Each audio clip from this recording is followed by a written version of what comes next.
여러분, 오늘까지 우리는 총 11번에 걸쳐서 하나님이 우리 인생에 찾아오실 때라는 주제로 이 아브라함의 일대기에 대해서, 아브라함의 이야기에서 좀 다루고 있는데요. 오늘 우리가 살펴본 이 마지막 이야기는 22장은 아브라함 이야기의 클라이막스입니다. 그리고 우리는 오늘 아브라함 이야기를 이 22장으로 끝내려고 합니다. 그런데 여러분들이 아마 나중에 집에 가서 이 22장 뒤에 23장, 24장을 읽어보면은 아브라함의 이야기는 사실 여기서 끝나지 않아요. 이후에도 아브라함은 등장해요. 그리고 아브라함은 25장에 가서야 죽음을 맞이해요. 그런데도 불구하고 제가 오늘 22장에서 아브라함 이야기를 마치는 이유는 22장 오늘 이야기 이후에 하나님이 더 이상 아브라함을 찾아가서 그를 부르지 않으세요.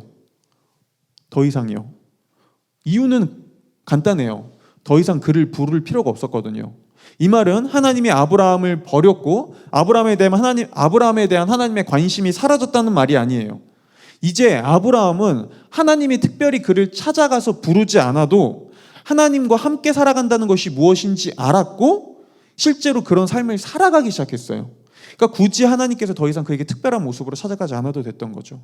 하나님께서 원하는 어떤 모습을 아브라함이 이 이후에 실제로 어느 정도 완성해 가기 시작한 거예요.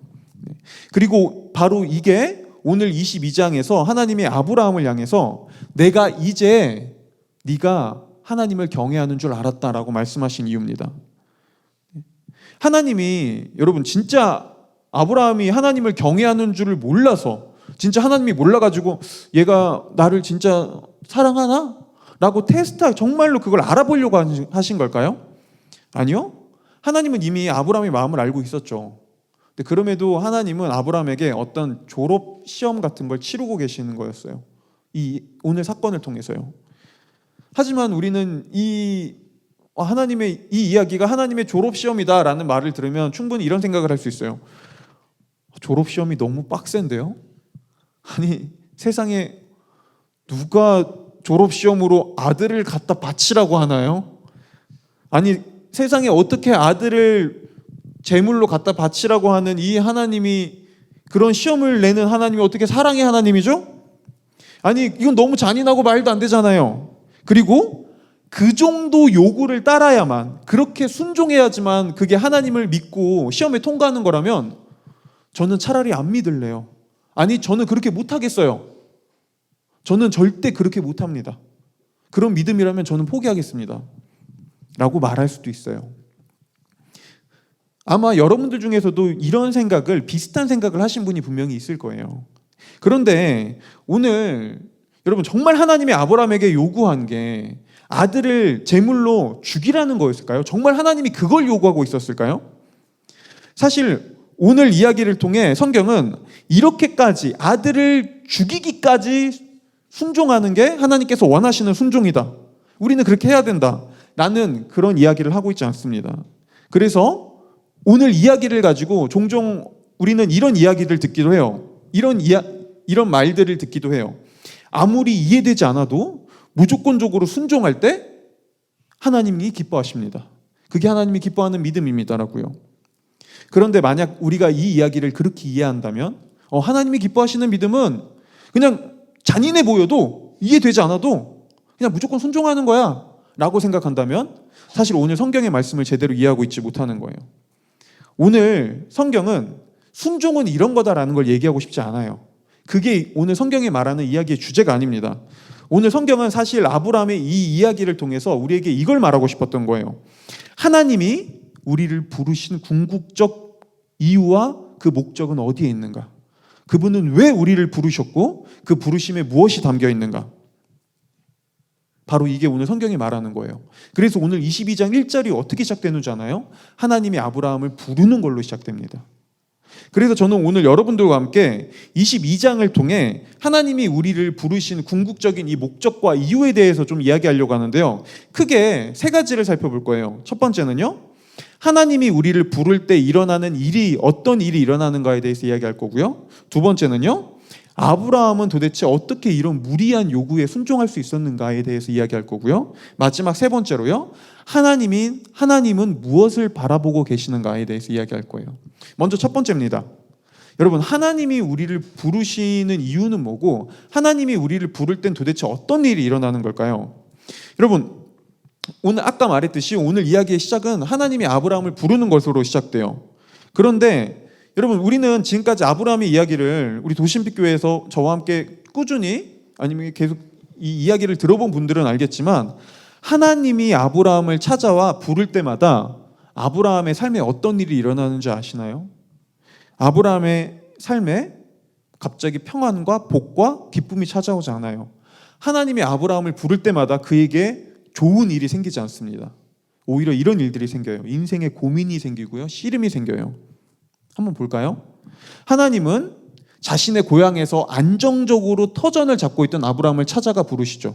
불러요. 그러면서 말해요. 아브라함아, 그 땅에서 나가라. 하나님 어디로요? 내 말을 믿고 나가보거라. 그러면 내가 알려줄 것이다. 그리고 이제 아브라함이 하나님께서 말씀하신 그 땅에 도착합니다.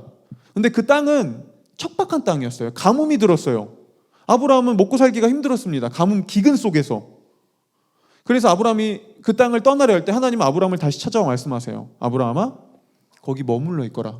하나님, 지금 여기 가뭄이 들었습니다. 하나님이 저를 부르셔서 이 땅에 왔는데 여기 기근이 들었습니다. 먹을 게 없습니다. 지금 여기서 저 다른 데로 가야 돼요. 아니, 나는 네가 그곳에 있기를 원한다. 그리고 하나님은 아브라함에게 또 찾아와 얘기하죠. 내가 너한테 아이를 줄 것이다. 아브라함은 얘기해요. 하나님, 제 나이가 몇 살인 줄 아시나요? 사라가 몇 살인 줄 아시나요? 우리 아이 가질 수 없습니다. 아니, 난 너에게 아이를 줄 것이다. 기다리거라.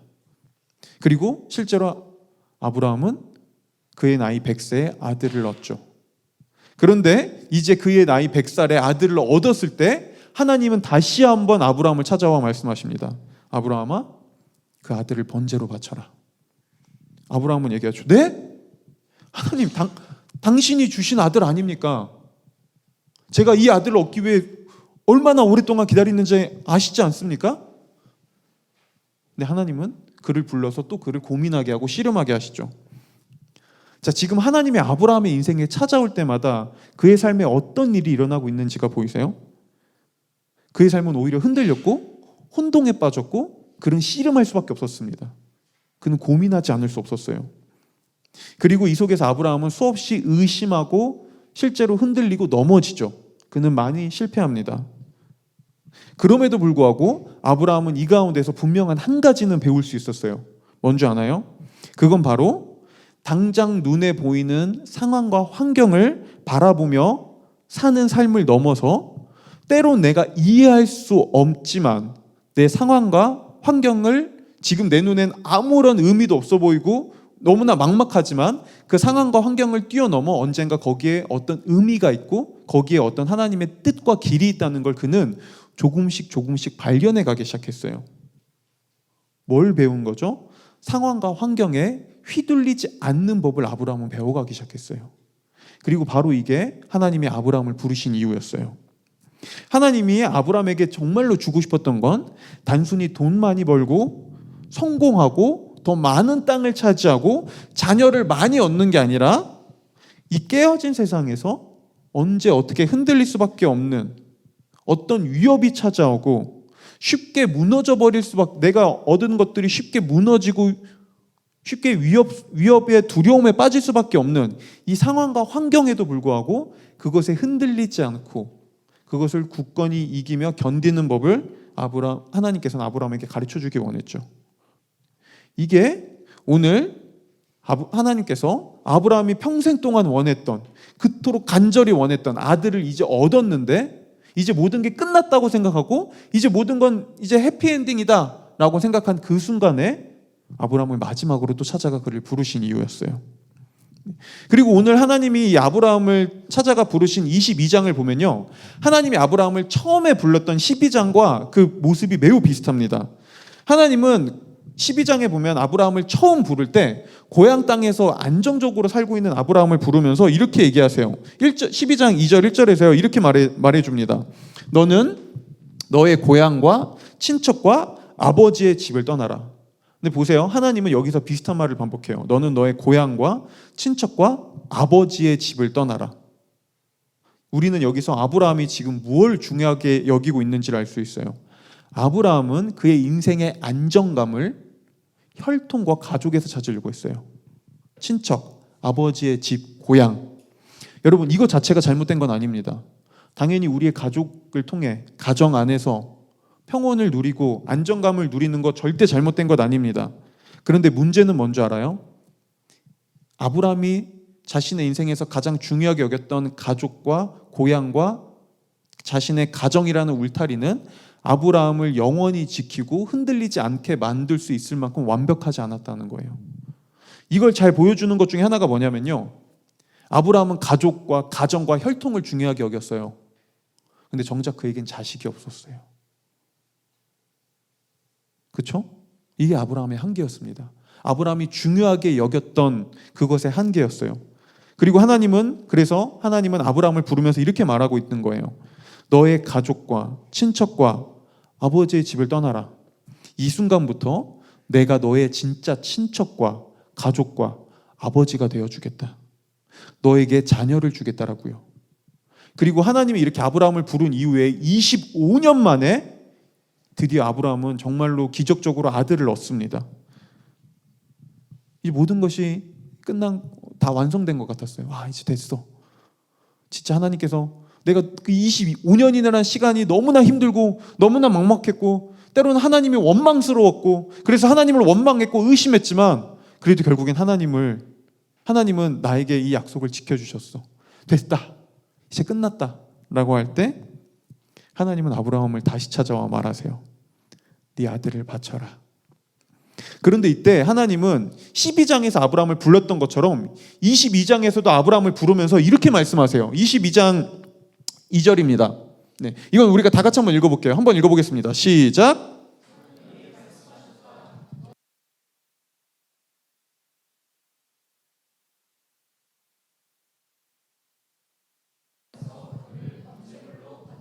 네, 여러분 보세요. 사실 한글 성경은 너의 아들, 내가 사랑하는 외아들 이삭이라고 표현했지만 이걸 히브리어로 성경을 보면은 이렇게 표현되어 있어요. 너의 아들, 네가 사랑하는 아들, 그 외아들 이삭. 3번이나 강조해요. 그리고 우리는 여기서 지금 아브라함이 무엇을 인생에서 가장 중요한 가치로 삼고 있는지 알 수 있죠.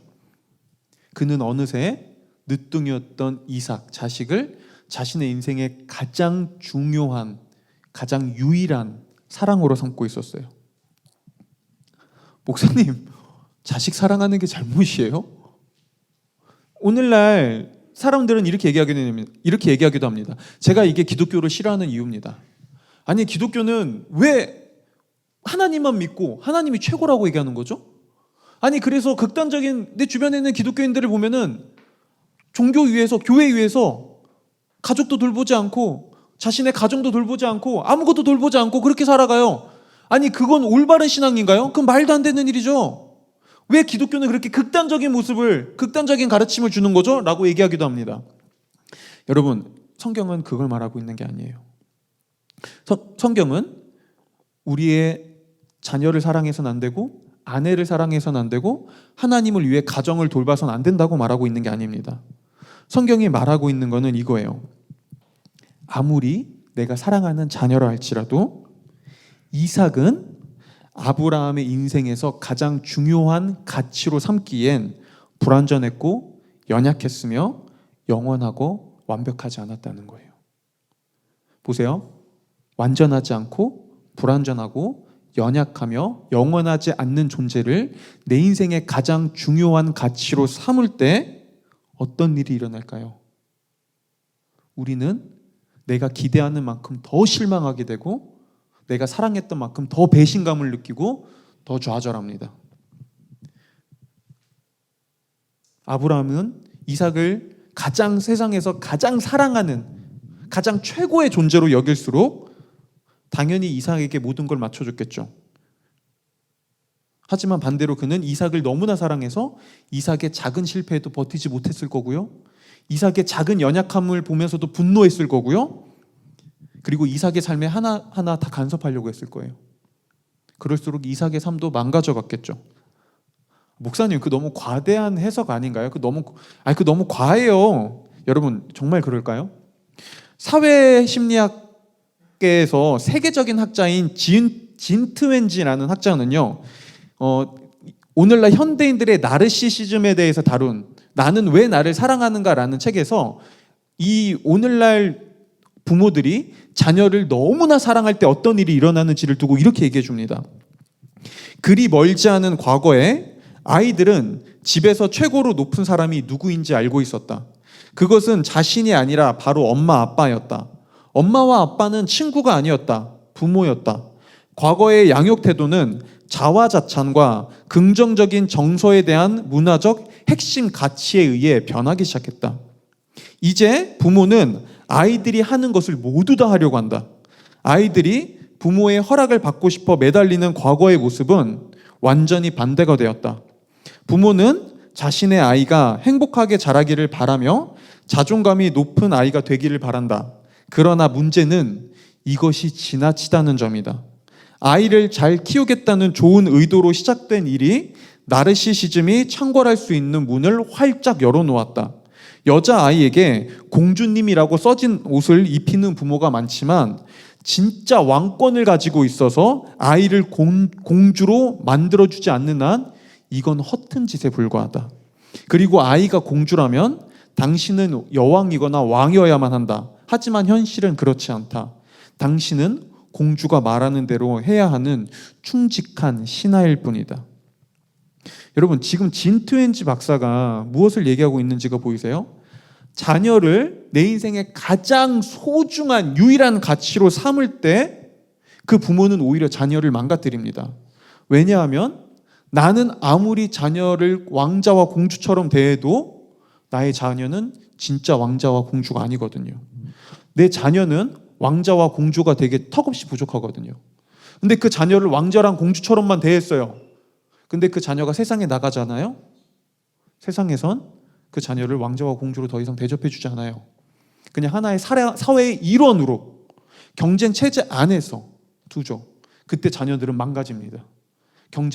이 깨어진 세상에서 나를 향한 고난과 역경과 어려움이 몰려올 때 이걸 어떻게 견뎌야 할지 몰라요. 보세요. 바로 이게 자녀를 내 인생의 가장 중요한 가치로 삼을 때 일어나는 일이에요. 그리고 이건 지금도 너무나 많이 일어나고 있는 일이죠. 그리고 우리는 이미 이런 경험들을, 자녀는 안 키워도 우리는 이런 경험들을 나름 해봤습니다. 제가, 우리 교회 성도들은 제가 카페를 좋아하는 걸 알 거예요. 저는 항상 어느 교회 사역을 갈 때마다 항상 카페를 한 곳 정해서 한 놈만 가거든요. 그곳만 가요. 네.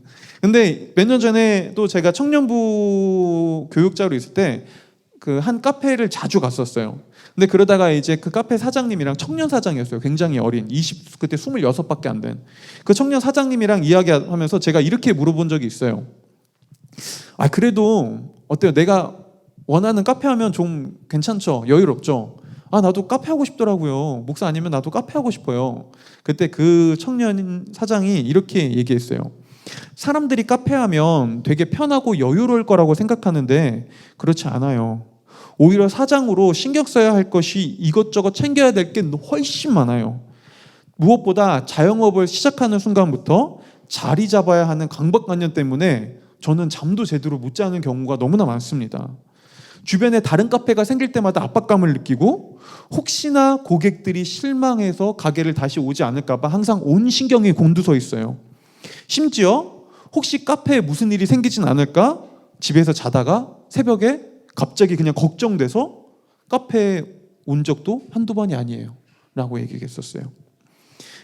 여러분, 아브라함의 삶이 마치 이와 같았습니다. 이삭을 내 인생의 가장 중요한 가치로 삼게 되자 아브라함은 이삭을 더 사랑할수록 이삭이 잘못되지는 않을까 더 불안했고요, 더 초조했고요, 더 걱정도 많아졌죠. 이런 아브라함의 집착은 당연히 이삭을 건강하게 자라게 할 수 없었죠. 그렇다면 이런 아브라함 밑에서 자란 이삭은 과연 행복했을까요? 아니요. 우리는 특히 우리 한국 사회에서 한 번쯤 살아본 사람들이라면 우리는 잘 알고 있어요. 아이를 향한 부모님의 엄청난 기대와 압박감이 얼마나 자녀를 망가뜨리고 얼마나 자녀를 불행하게 만드는지를요. 여러분, 왜 이런 일이 일어날까요? 왜 우리는 분명히 사랑이라는 이름으로 때로는 너무나 큰 압박감과 때로는 폭력을 경험하는 듯한 그런 느낌을 받을까요? 여러분, 문제는 단순히 아브라함이 이삭을 그냥 너무 많이 사랑하는 것에 있지 않았습니다. 문제는 그게 아니었어요. 문제는 이 문제 해결법은 아브라함이 이삭을 덜 사랑한다고 해결되는 게 아니었습니다. 어느새 아브라함에게 생긴 진짜 문제는 아브라함이 하나님을 덜 사랑한다는 것에 있었어요. 그는 하나님을 잊어가고 있었어요. 여러분, 우리는 모두 무엇인가를 사랑할 수밖에 없습니다. 여러분, 그 무엇도 사랑하지 않는 진공 상태로 나는 아무것도 사랑하지 않아. 나는 내 마음은 아무것도 어디를 향해 나아가지 않아. 나는 아무에게도 그 어떤 것에도 마음을 주지 않아 라고 말할 수 있는 사람은 아무도 없습니다. 사람들은 모두 그것이 사람이건 사물이건 어떤 가치관이건 정치적 이념이건 무엇인가를 사랑하고 무엇인가로 끌립니다. 그리고 그게 곧 그 사람이 예배하는 신이에요. 그래서 굳이 종교가 없어도 무신론자여도 사람들은 각자만의 신을 숭배하고 예배합니다. 이걸 가지고 실제로 포스트 모더니즘 작가인 이 무신론자예요. 데이비 포스터 월리스는 이런 현대 사람들의 모습을 자신도 인정하면서 이렇게 얘기했어요.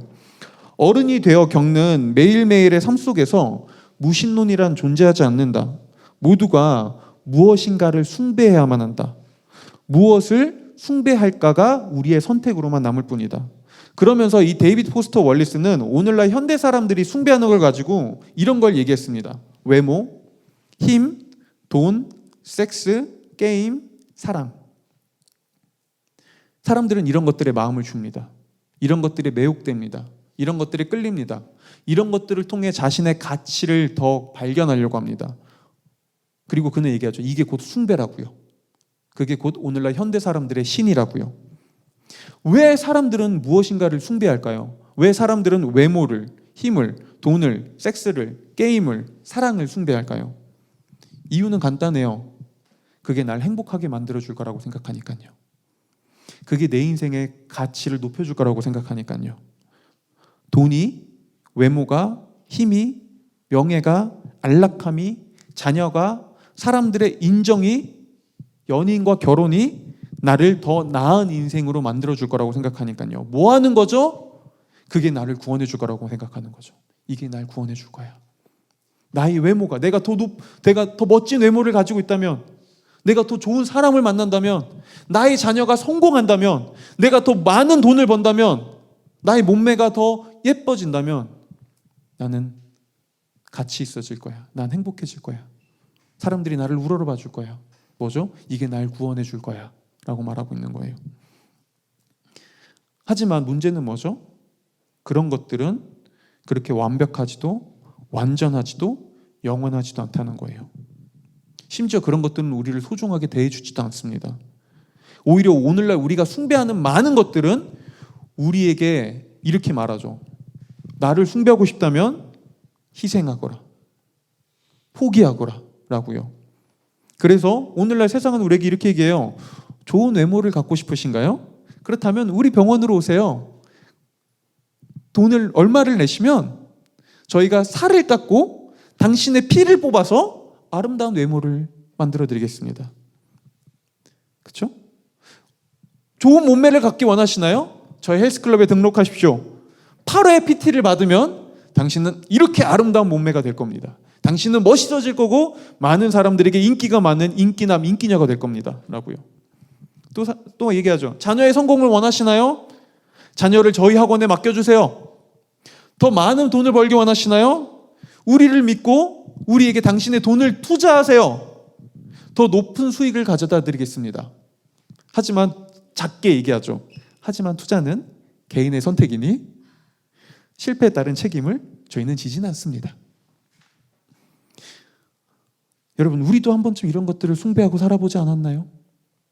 우리도 모두 한 번쯤 이런 것들을 통해 내 인생의 가치를, 나의 행복을 추구하고 찾지는 않았나요? 그리고 그것 때문에 실망하고 넘어져 보진 않았나요? 어쩌면 지금도 진행형일 수 있죠. 여러분, 아브라함 같은 경우는 어느새 이게 이삭이었을 뿐이에요. 그리고 바로 이게 오늘 하나님이 아브라함을 부르신 이유였습니다.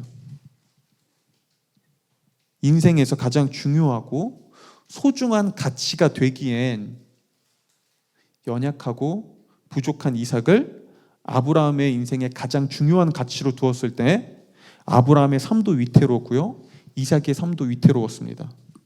그래서 하나님은 아브라함을 부르며 이삭을 데리고 자신이 가르쳐준 그 산으로 가라고 하세요.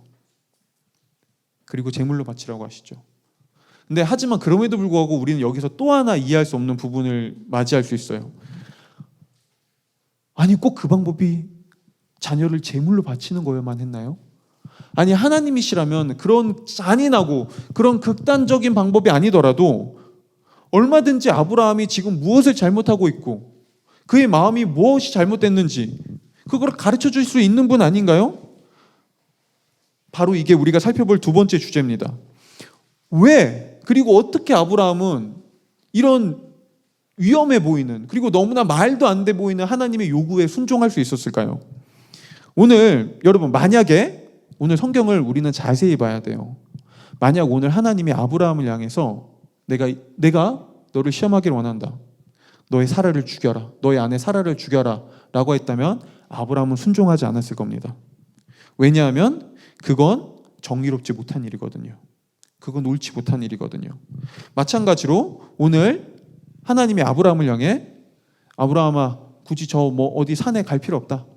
그냥 지금 네가 사랑하는 이삭의 텐트로 들어가서 그를 죽여라. 순종해보거라 라고 했다면 아브라함은 순종할 수 없었을 겁니다. 그건 순종하지 않았을 거예요. 그건 정의롭지 못한 일이거든요. 여러분, 그런데 오늘 성경을 보세요. 하나님은 아브라함에게 하나님은 단순히 아들을 죽이라고 말하고 있지 않았어요. 그를 번제물로 바치라고 했죠. 그리고 아브라함은 하나님이 아들을 번제물로 바치라고 할 때 적어도 고대 사람인 아브라함은 하나님이 지금 자신에게 무엇을 말씀하고 있는지를 단번에 알 수 있었습니다. 여러분, 하버드대 교수이자 히브리 문화의 전공자인 존 레벤스는 지금 우리가 현대의 문화로는 이 당시에 하나님이 아브라함에게 요구하는 것이 무엇인지를 온전히 알 수 없다고 말해요. 왜냐하면 그때와 지금의 가치관이 다르거든요. 세계관이 다르거든요. 여러분, 고대에서 번제는 자신의 죄의 값을 다른 제물을 통해 대속하게 하는 거였습니다. 이 제물이 나의 죄의 값을 대신 치를 겁니다라는 거였죠. 네. 여러분, 그리고 이 사실은 당시 고대 사람들은 죄에 대해서 내가 죄인이라는 사실을 누구나 쉽게 공감할 수 있었다는 걸 알 수 있어요. 당시 사람들은 내가 죄인이라는 사실에 거부감이 없었습니다. 오늘날 현대 사람들은 우리가 고대 사람들보다 도덕적, 윤리적으로, 그 다음에 죄의식이 더 뛰어나다고 생각해요. 아마 여러분들도 그럴 거예요. 그래도 우리가 인권이 발달하고 지금 그래도 고대 사람들보다는 우리가 죄에 대한 인식도 더 높고 기준도 더 뛰어나지 않나요? 여러분, 아니요. 반대입니다. 오늘날 현대 사람들은 과거 사람들보다 더 죄에 대해서 낮은 기준과 의식을 가지고 있어요. 이걸 어떻게 알 수 있는지 아나요? 여러분, 오늘날 사람들은 더 이상 자신이 죄인이라는 사실에 동의하지 않아요. 그렇죠? 우리는 내가 당신은 죄인입니다라는 말을 들을 때 불쾌해합니다. 그러고 얘기하죠. 제가 죄인이라고요? 왜요? 아니, 저 착하게 살고 있어요. 아니, 저 교통법규 여러 가지 사회적 질서 규범 잘 지키고 있어요. 저 정도면 착하잖아요. 그렇죠? 왜 그렇게 바라보죠? 당연하죠. 죄에 대한 기준과 의식이 낮으니까요. 그러니까 나 정도면 괜찮다고 생각하는 거죠. 하지만 과거 사람들은요, 오히려 죄에 대해 우리보다 훨씬 더 예민했고요, 기준도 높았습니다. 그래서 과거 사람들은 누군가 당신이 죄인입니다라고 얘기할 때 크게 거부감을 갖지 않았어요. 맞아요, 저는 죄인입니다. 맞아요, 저는 부족합니다. 맞아요, 저는 잘못한 것들이 너무나 많습니다라고 얘기했죠. 그래서 과거 사람들은 자신들은 죄인이고, 그래서 죄에 대한 값을 대가를 치러야 된다는 말에 대해서 그렇게 이상하게 생각하지 않았습니다. 나는 죄인이니까 맞아요. 나는 벌을 받을 수도 있어요. 라고 항상 생각했죠. 보세요. 그리고 우리가 지난주에도 살펴봤듯이 고대 사람들은 서로가 연결되어 있다고 믿었고요. 이 나의 죄의 벌을, 내가 받아야 할 죄의 값을 다른 누군가가 대표해서 받을 수도 있다는 사실에도 동의했습니다. 오늘의 현대 사람들과 달랐다고요. 그리고 이때 누군가 나의 어떤 한 집안의 그 죄의 값을 치러야 되는 대표자 중에 한 사람은 바로 장남이었죠. 그러니까 예를 들면 이런 거예요. 아버지가 어머니가 빚을 졌어요. 동생들이 빚을 졌어요. 그러면 그 집안의 가업을 이어받을 장자가 그 모든 값을 치러야만 했습니다. 모든 빚을 갚아야 됐어요. 왜요? 그는 대표자였으니까요. 오늘의 현대 사람들은 거기에 동의하지 않죠. 아니 왜 제가 갚아요? 내 동생이 잘못한 건데. 걔는 내 동생이고 나는 나죠. 그렇죠? 우리는 개인주의 사회를 살아가니까요. 아니요, 고대 사람들은 그러지 않았다고요. 오히려 아니 제가 갚겠습니다. 제가 동생을 대표해서 갚겠습니다. 제가 그의 대표자입니다. 라고 당연히 생각했다고요. 자, 만약 오늘 바로 이게 아브라함이 첫째인 이삭을 내놓거라라고 했을 때 거기에 담긴 의미가 무엇인지 단번에 알 수 있었던 이유였어요. 아브라함은 지금 이렇게 생각하고 있었습니다. 하나님이 지금 우리 집안을 내놓으라고 하시는구나. 우리 가문을 원하시는구나. 그리고 아브라함은 왜 하나님이 이걸 요구하는지도 알고 있었죠. 지금 하나님은 아브라함에게 이렇게 얘기하고 있었던 거예요. 너와 너의 집은 나에게 갚아야 할 죄의 빚이 있다. 네가 그리고 사라가 그동안 내 앞에 얼마나 많은 연약함과 죄를 지었는지 네가 알지 않느냐. 네가 내 앞에, 그리고 사라가 너희 집안의 사람들이 내 앞에 얼마나 많이 무너지는 모습들, 죄악된 모습들을 보였는지 네가 알지 않느냐. 나는 정의로운 재판장으로 거기에 따른 책임을 물을 권리가 있다. 너는 마땅히 나에게 진 빚이 있다. 그리고 나는 이제 그 빚을 되찾기를 원한다. 당연히 그 빚은 너희 집안의 대표인 장자가 받아야 한다. 라고 하나님은 요구하고 있었어요. 보세요. 그런데 아브라함은 이것만 알지 않았습니다. 하나님이 지금 우리 집안에 죄의 빚이 있고 하나님이 지금 우리 집안의 대표자인 장자를 통해 이 죄의 빚을 갚으라고 하시는구나 해서 아브라함은 멈추지 않았어요. 그는 여기서 한 가지를 더 깨달았어요. 바로 이거예요. 하지만 하나님은 정의로운 동시에 은혜로운 분이시기에 그는 죄에 대한 대가를 묻기 원하시지만 동시에 그분은 그분만의 은혜와 사랑의 방식으로 이걸 해결할 수 있을 거야.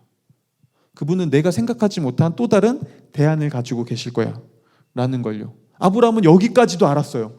그냥 아브라함은 단순히 하나님은 정의로우신 분이야, 그래서 죄의 값을 치르기를 원하시는 분이야 라는 것에서 멈추지 않고 더 나아갔다고요. 하지만 하나님은 은혜의 하나님이야. 그분은 이 문제를 어떻게든 그분의 선하신 방법으로 해결하실 수 있는 분이야. 이걸 알자 아브라함이 어떻게 하죠? 결단을 내립니다. 이삭을 제물로 바치라는 하나님의 명령에 순종할 수 있는 결단을 내리죠. 오늘날 종종 사람들은 오늘 이야기를 보면서, 이 아브라함의 이야기를 보면서 아브라함의 순종을 강조하면서 이렇게 얘기하기도 합니다. 너무나 부당하고 말도 안 되는 하나님의 요구에도 아브라함은 무조건 순종했기 때문에 그는 하나님이 기뻐하는 자녀가 됐습니다. 그는 믿음의 조상이 됐습니다. 그렇게 무조건적으로 순종할 때 우리도 그런 믿음의 사람이 될 수 있습니다라고요. 여러분, 하지만 아브라함의 순종은 무조건적 순종이 아니었습니다. 그는 하나님이 어떤 분인지 모르고 이해할 수 그냥 죽이라니까 죽이는 거야 라고 해서 순종하지 않았다고요. 아브라함이 하나님께 순종할 수 있었던 이유는 그는 하나님이 어떤 분인지 알고 있었어요. 그는 하나님이 정이지만 동시에 은혜와 사랑을 가지고 있는 분이라는 걸 알았고요. 그래서 순종할 수 있었죠. 이걸 가지고 팀 켈러 목사님은 이렇게 얘기합니다. 하나님이 어떻게 하실지 아브라함이 구체적으로 알았을 것 같지는 않다. 하지만 산에 올라갈 때 아브라함은 자신의 의지력과 자기 암시에 충만해서 나는 할 수 있다, 나는 순종할 것이다 라고 말하지 않았다. 그는 이렇게 말했다. 하나님이 하실 것이다. 그 방법을 내가 단지 모를 뿐이다. 아브라함은 그저 맹신한 것이 아니다. 이건 미친 짓이고 살인이지만 그래도 나는 하겠다라고 말한 게 아니다. 그는 나는 하나님이 거룩하시고 은혜로우신 분임을 안다.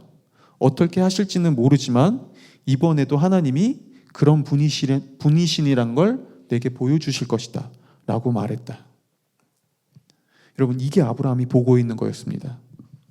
이게 아브라함이 바라보고 있는 하나님이었어요. 당장 현실 속에선 이 문제가 어떻게 해결될지 모르지만 그래도 아브라함은 한 가지는 분명히 알았어요. 그분은 정의롭지만 은혜의 하나님이야. 그렇다면 그분은 이 안에서도 그분의 은혜로운 방식으로 이걸 해결하실 수 있으실 거야 라고요. 그래서 아브라함이 이걸 믿고 이 하나님을 이해하고 깨달은 아브라함이 5절에서 뭐라고 얘기하는 줄 아나요? 5절에서 이렇게 얘기합니다. 그는 자기 종들에게 말하였다. 내가 이 아이와 저리로 가서 예배를 드리고 너희와 함께 돌아올 터이니. 그렇죠? 아브라함은 분명하게 얘기했어요. 어떤 방식일지 모르지만 나는 내 아들과 함께 돌아올 것이다. 그분이 그렇게 만들 것이다라고요. 한마디로 지금 아브라함은 이렇게 얘기하고 있었던 겁니다. 우리 집안은 정의로운 하나님 앞에 죄의 빚을 지고 있기 때문에 당연히 하나님이 죄의 책임을 우리 집안의 장자인 이삭에게 물어도 나는 할 말이 없다. 하지만 하나님은 지금까지 나에게 그러신 것처럼 이번에도 은혜를 베푸실 것이 틀림없다. 비록 그것이 어떻게 이루어질지 모르지만 그분은 내가 보지 못하는 또 다른 것을 보고 계획하고 계실 것이다. 그래서 나는 이삭과 함께 돌아올 것이다. 여러분, 이게 아브라함이 순종할 수 있었던 이유였습니다. 그리고 이게 성경이 말하는 순종이에요. 우리는 무조건적으로 순종하는 게 아니라 하나님을 아는 만큼 순종할 수 있습니다. 우리는 그분을 아는 만큼 순종하게 돼요. 만약 아브라함이 하나님을 정의로운 분으로만 알았다면 그는 순종하면서 이렇게 했을 거예요. 하나님은 너무 무서워. 하나님은 너무 두려워. 역시 하나님은 그저 무서우신 분이야 라고 순종했을 거예요. 이런 아브라함이 하나님의 사랑을 알 수 있었을까요? 아니요, 불가능하죠. 동시에 아브라함이 하나님의 정의를 모르고 사랑만 알았다면 하나님이 이삭을 바치라고 할 때 아브라함은 이렇게 말했을 거예요. 네? 하나님이 이삭을 바치라고요? 아니, 당신은 사랑이잖아요. 근데 어떻게 저한테 이런 말도 안 되고 무리하고 불의한 요구를 할 수 있죠? 하나님, 이런 하나님이라면 전 믿지 않겠습니다. 전 이삭 데리고 떠나겠습니다. 라고 그는 하나님을 떠났겠죠. 하지만 아브라함은 하나님이 거룩한 정의의 하나님이면서 동시에 은혜와 사랑이 넘치는 분이라는 걸 알았어요. 그래서 그는 하나님은 정의에 따라 자신의 집안에 심판을 내리셔야 하고 얼마든지 내릴 수 있지만 동시에 그분은 은혜와 사랑이기에 은혜와 사랑으로 그것을 다른 방식으로 바꾸실 수 있다는 것도 믿을 수 있었죠. 바로 이게 아브라함이 이해할 수 없지만 그럼에도 불구하고 순종할 수 있었던 이유예요. 그렇게 아브라함이 이삭을 제단에 묻고 번제로 바치려 할 때 그때 이제 하늘에서 소리가 들려옵니다. 아브라함아, 아브라함아. 이때 하나님 2번이나 외쳐요. 왜 2번 외치죠? 급하니까요. 빨리 말려야 되니까요. 그리고 드디어 말씀하세요. 네가 하나님을 두려워하는 줄을 내가 이제 알았다. 근데 여러분, 여기서 두려움이라는 단어는 단순히 하나님이 무서워서 벌벌벌 떤다라는 단어가 아닙니다. 여러분, 왜 우리는 살면서 여러분 우리에게 두려움은 단순히 벌벌벌 떠는 두려움만 있지 않아요. 사실 우리 대다수의 두려움은 이런 거죠. 나에게 뭔가가 없어질 때, 어떤 일이 내 마음대로 되지 않을 때, 이건 너무 내 인생에 중요한 거야 라는 걸 내가 잃어버릴 때, 그때 우리는 두려움에 빠지죠. 그리고 사실 우리가 대부분의 두려움에 빠지는 건 이런 모습들이죠. 근데 한번 생각해 볼까요? 여러분들 왜 두렵죠? 왜 뭔가를 잃어버릴 때 두려워하죠? 왜 뭔가가 사라진 것 같을 때 두려워하죠? 왜 뭔가가 막막할 때 두려워하죠? 이유는 하나예요. 그걸 가장 많이 사랑하거든요. 그걸 제일 사랑하거든요. 저희 교회 완전 초창기 때 교회 방문해서 하나님에 대해서 좀 알아가고 싶다라고 해서 저와 함께 하나님을 알아가던 자매가 있었어요. 근데 이 자매는 오랜 시간 정말 간절히 원했던 시험을 준비하고 있었어요. 그리고 저와 함께 만나서 하나님을 알아가는 과정을 하고 있을 때 그 시험의 마지막 결과를 기다리고 있던 순간이었습니다. 마지막 최종 합격, 불합격 그 발표의 순간을. 그때 이제 발표 그 전주에 그 자매가 정말 불안해하고 두려워하면서 저에게 말했어요. 목사님, 저 진짜 이 시험에 합격하지 않으면 안 돼요. 이번에도 실패하면 전 정말 죽어버릴 거예요. 저는 살 수 없어요. 근데 하나님이 저를 사랑하니까 이 시험에 붙게 해주시겠죠? 아니, 제가 너무나 이렇게 간절히 원하는데 저를 사랑한다면 당연히 이 시험에 붙게 해주시는 게 맞지 않을까요? 라고 얘기했어요. 저는 자매에게 사실 이렇게 얘기해주고 싶었어요. 네, 맞아요. 하나님을 사랑하니까 자매 당연히 붙여주실 거예요. 라고 말하고 싶었지만 그건 성경이 말하는 하나님이 아니었습니다. 그래서 저는 이렇게 얘기했죠. 아니요, 자매, 그 문제는 그렇게 단순하지 않아요. 그 시험에 합격하면 좋겠지만 저도 합격할 거예요 라고 말해주고 싶지만 합격하지 않는다고 해서 하나님이 자매를 사랑하지 않는 건 아니에요. 오히려 하나님은 내가 어떤 시험에 합격하지 않아도, 때로는 자매가 원하는 직업을 가지지 못해도, 그럼에도 내가 전혀 생각하지 못했던 방식으로 일하실 수 있는 분이에요. 하나님을 믿는다는 건 그냥 그분을 그분 자체로 신뢰하는 거예요. 그리고 그 다음 주에 자매는 저에게 울면서 전화가 왔어요. 불합격했다고요. 그리고 그 자매는 저에게 울면서 이제 제 인생은 망했어요. 저는 이제 소망이 없어요. 하나님이 저를 사랑한다면서 다 거짓말이었어요. 전 이제 교회 다니지 않을 거예요. 라고 떠났죠. 여러분, 오해하지 마세요. 지금 저는 시험에 떨어져도 당당하고 그래도 괜찮다라고 말하고 있는 게 아닙니다. 시험에 떨어져도 슬퍼하면 안 된다라고 말하는 게 아닙니다. 내가 간절히 원하는 무엇인가를 잃었을 때 우리는 당연히 슬프고 좌절하죠. 그건 잘못된 게 아니에요. 그런데 왜 우리는 때로 그냥 좌절하고 슬퍼하는 것을 넘어서 난 끝났어. 내 인생은 이제 아무런 의미도 없어. 나는 더 이상 살아야 될 가치가 사라졌어라고 왜 그렇게까지 생각하죠? 내 인생에 그걸 가장 중요한 유일한 가치로 두니까요. 난 이거 없으면 안 되라고 두려워하고 있으니까요. 하지만 만약 우리가 정말 하나님을 두려워할 수 있다면요. 그렇다면 우리가 이해할 수 없는 순간에 무엇인가를 잃어버렸을 때, 내가 원하는 시험에서 떨어졌을 때도 이렇게 얘기할 수 있습니다. 지금 내가 너무나 간절히 원했던 이 시험에서 떨어졌지만 그래도 이게 내 인생을 완전히 망하게 하거나 나를 두렵게 하지 못해. 하나님이 그 어떤 상황에서도 나에게 가장 선한 길을 예배하고 있고 나를 그렇게 인도하실 거야. 비록 지금 당장에 내 눈엔 보이지 않지만 하나님은 나를 향한 그분의 계획을 가지고 그분의 뜻을 지금 바라보고 계셔. 이 하나님이 있다면 어떤 상황에서도 나는 내 인생이 완전히 망했다는 두려움과 불안함에서 벗어날 수 있어. 여러분, 바로 이게 아브라함이 한 일이었습니다. 그리고 이런 아브라함을 보면서 드디어 하나님을 말씀하시는 거예요. 내가 이제 네가 나를 사랑하는 줄을 알았다. 여러분, 이 이야기를 들으며 여러분 중에서 이렇게 생각하시는 분들도 있을 겁니다. 저도 그런 믿음을 갖고 싶습니다. 저도 그런 고백을 하고 싶어요. 목사님, 어떻게 하면 그런 고백을 할 수 있죠? 어떻게 하면 저도 그런 믿음을 가질 수 있죠? 이게 우리가 살펴볼 마지막 세 번째입니다. 짧습니다. 지금 하나님은 무엇을 바라보고 계실까요?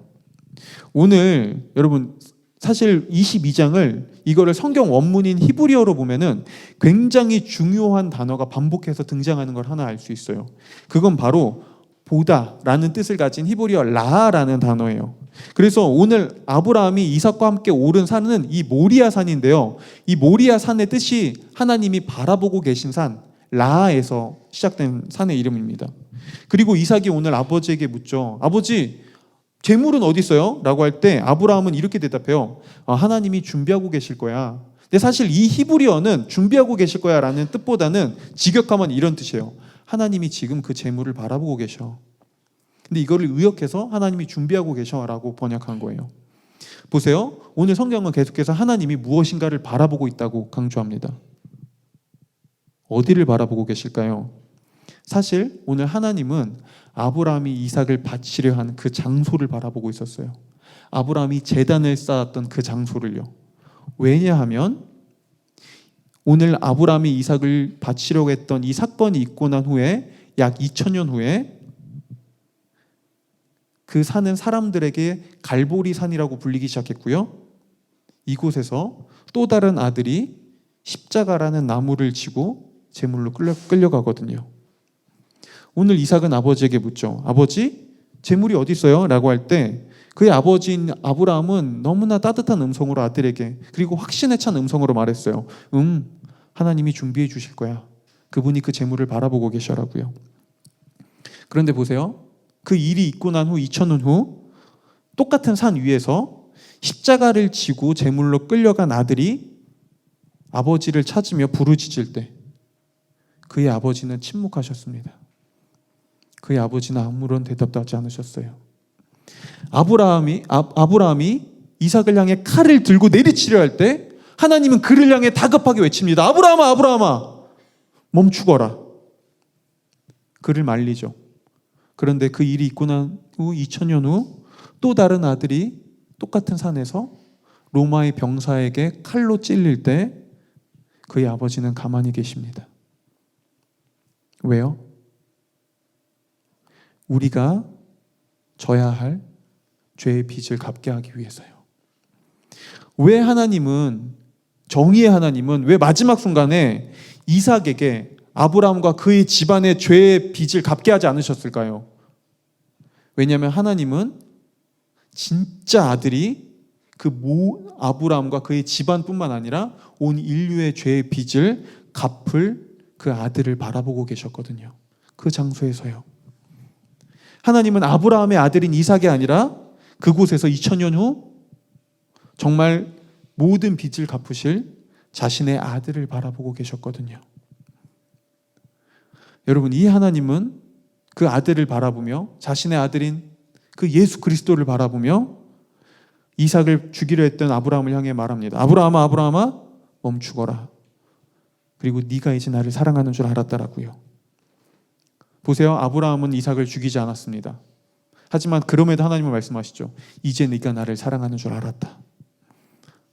여러분, 그렇다면 우리는 그저 아들을 바치려 한 것뿐만 아니라 진짜 아들을 바친, 아들의 부르짖음에 침묵하고 그가 창에 찔려도 그걸 말리지 않은 그 아버지의 사랑을 두고 이렇게 얘기할 수 있습니다.